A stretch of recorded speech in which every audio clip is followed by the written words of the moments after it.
Greetings, everyone. I am Sakshi, and I will be presenting on marital rape in India.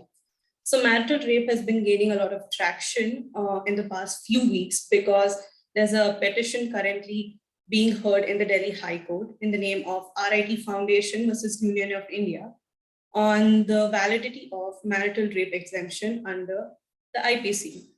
So, what is marital rape? So generally, marital rape is defined as non-consensual sex between the husband and the wife.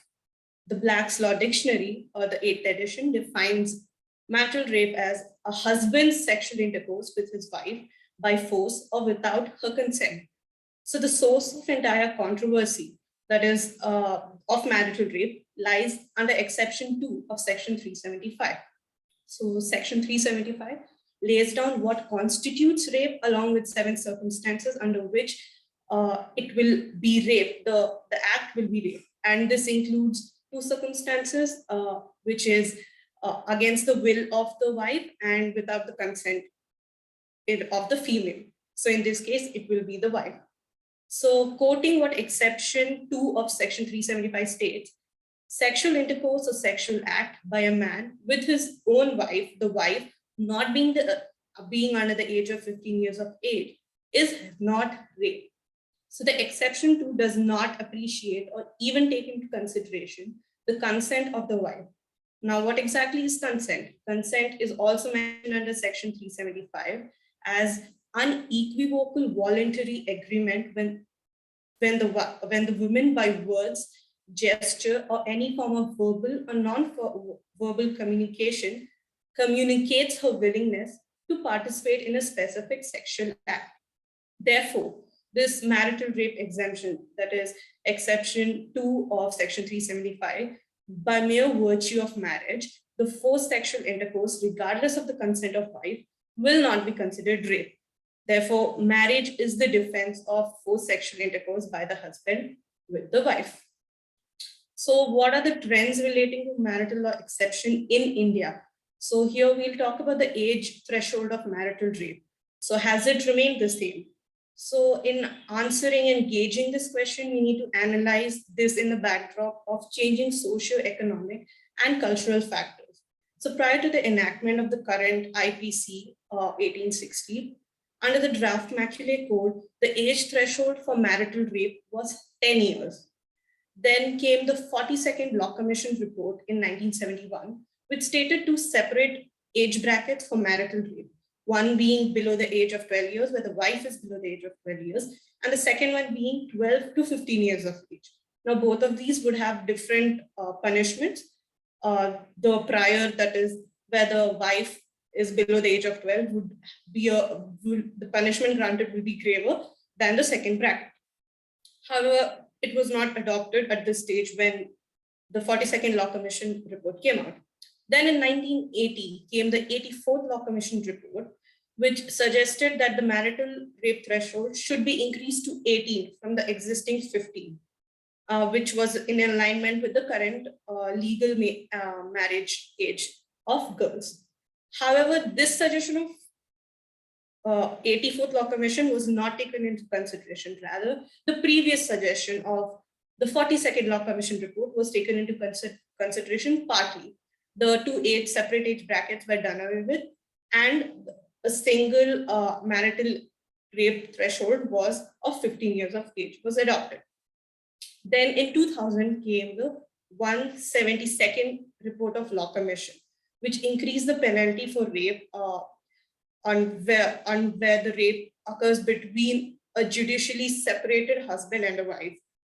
However, it did not suggest any changes for marital rape law. Then came the landmark case of Independent Thought versus Union of India in 2017 that criminalized rape against the minor wife itself. So apart from all of these Law Commission reports and the Independent Thought case, the single most important report is also a report by Justice Verma Committee that was submitted in 2013 post the Nirbhaya rape case, which stated that the marital rape exemption should be done away with because it is based on an outdated notion of marriage, where the wife's consent was deemed to be or considered irrevocable and incessant in the relationship of marriage. So after having all this knowledge, let us now move to the judicial pronouncement regarding the topic associated with marital rape. So in 2021, a sessions court in Mumbai held on a woman's complaint of forced sexual intercourse by her husband as not illegal, as the husband can have forced sexual intercourse without the consent of the wife or against the wishes of the wife. On the other hand, in the same year of 2021, Kerala High Court, in the case of X versus X, the names of the parties were not revealed, granted divorce on the grounds that marital rape, though not recognized by law and as an offense, amounted to cruelty, and which is a ground for divorce. So the court also held that in a marriage, spouse has the right to autonomy and a choice not to suffer. Therefore, it granted divorce on the grounds of marital rape amounting to cruelty. So with these two cases, we can see that there's no uniform opinion of courts across the country on the issue of marital rape, and the interpretation of marital rape varies across India. Now, specifically talking about marital rape, there was a case in Gujarat High Court in the year 2018 by the name of Nimesh Bhai Bharatbhai Desai versus State of Gujarat. This case elaborately dealt with the concept of marital rape. Justice J.B. Pardiwala held that marital rape ought not to be a crime, ought to be a crime and not just a concept. It upheld the bodily autonomy of the women in a marriage. It also stated that marital rape exists in India and it is a disgraceful offense that scars the trust and confidence in the institution of marriage.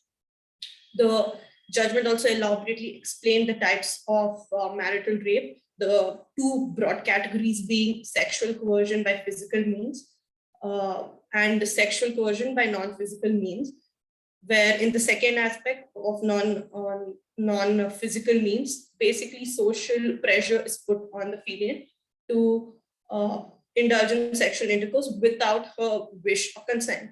Whereas under forced sex, there are further three other categories based on the degree of violence used, being categorized as battered sex, forced sex, and obsessive rape. So the reasoning, this Nimesh Bhai Bharatbhai Desai judgment also took into consideration the various justifications that are given for not criminalizing marital rape, including the wife being the chattel of the husband and the aspect of implied consent in a marriage.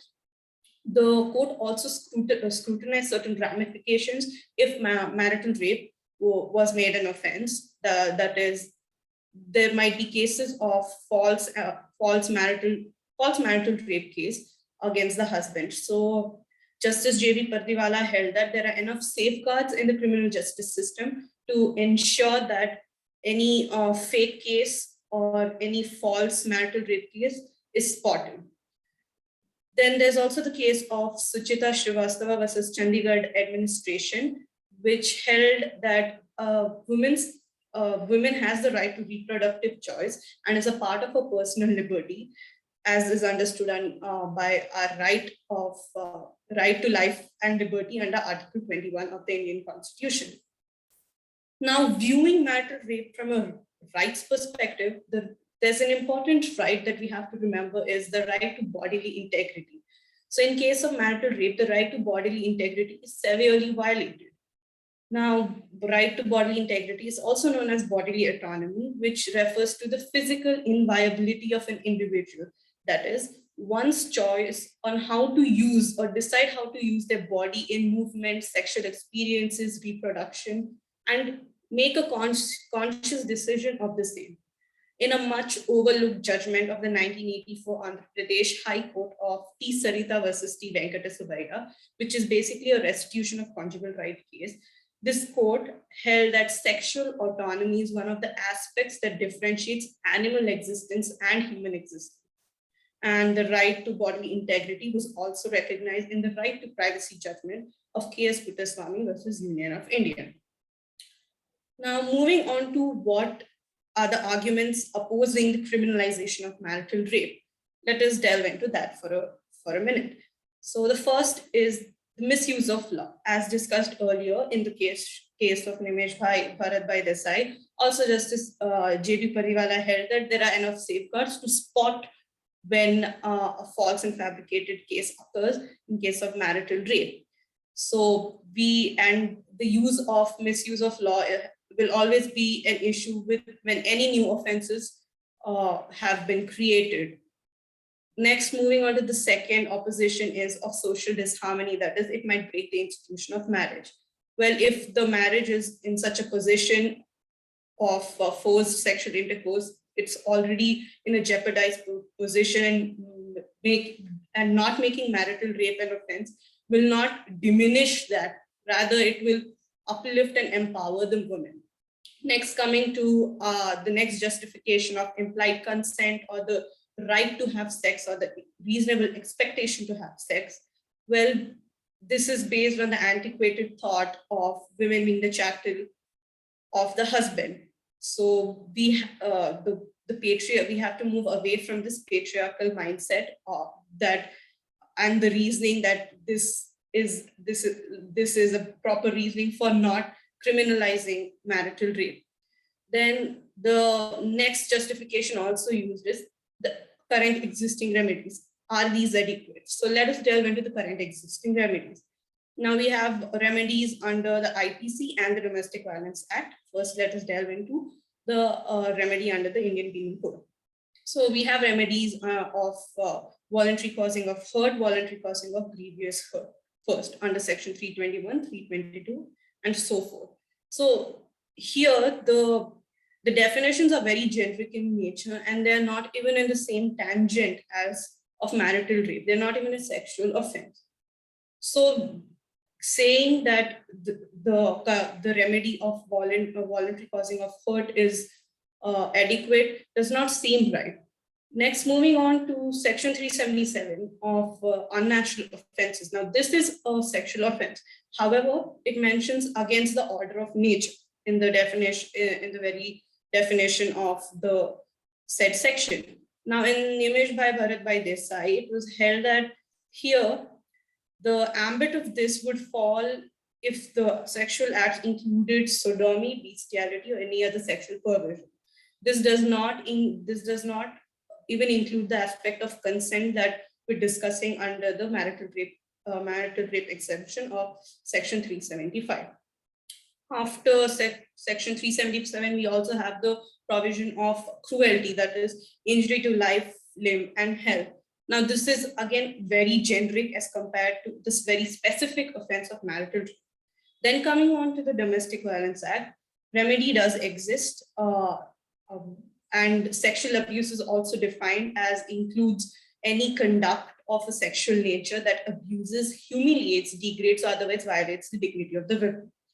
Now, all of these remedies exist. However, they do not reflect the nuances of what occurs in a marital rape, and rather are in a different tangent and a lesser grave offense than marital rape.